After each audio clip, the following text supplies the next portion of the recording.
Am წუთებში ლეიბორისტული პარტიის თავმჯდომარე შალვა ნათელაშვილი ბრიფინგს მართავს, რომელსაც პირდაპირ ეთერში გთავაზობთ.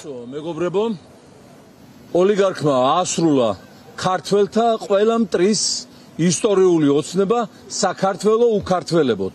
დღეს 1000 წლეულში პირველად დადგა პრეცედენტი, როდესაც ეთნიკური ქართველები ნახევარზე ნაკლები დავრჩით და შევადგენთ 1.250.000 ეს ოფიციალური აღწერის მონაცემებით.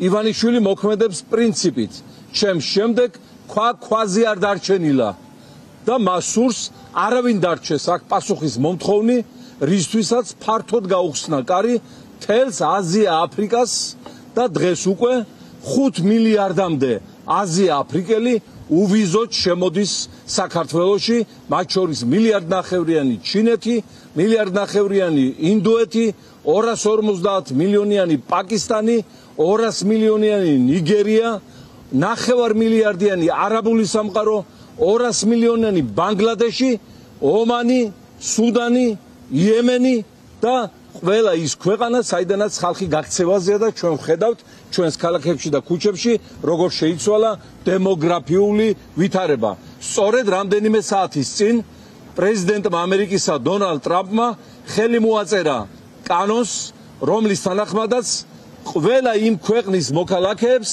რომლებიც მე აქ ჩამოვთვალე, ძირითადად აეკრძალათ შეერთებულ შტატებში შესვლა.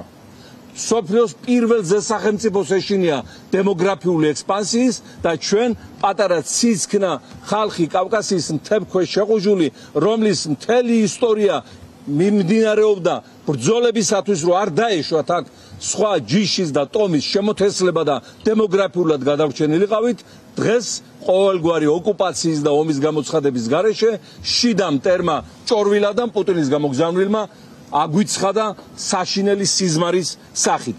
სასამართლოში შევიტანეთ ამ მთავრობის დადგენილება აგერ აქროს ხედან და სჭამენ ქვეყანას და რა თქმა უნდა მათმა სასამართლომ, რომელიც მათი ადვოკატურა და ნოტარიუსია, უარი გვითხრა განხილვაზე. ახლა მე მიმართავ არალეგიტიმურ პრემიერ-მინისტრს, რომელსაც მიტაცებული აქვს ძალაუფლება ოლიგარქის დავალებით და ნებით.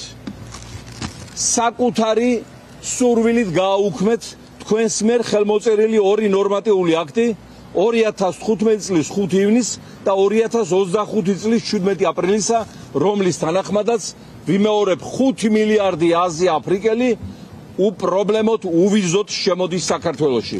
გააუქმეთ, დააწესეთ ვიზები.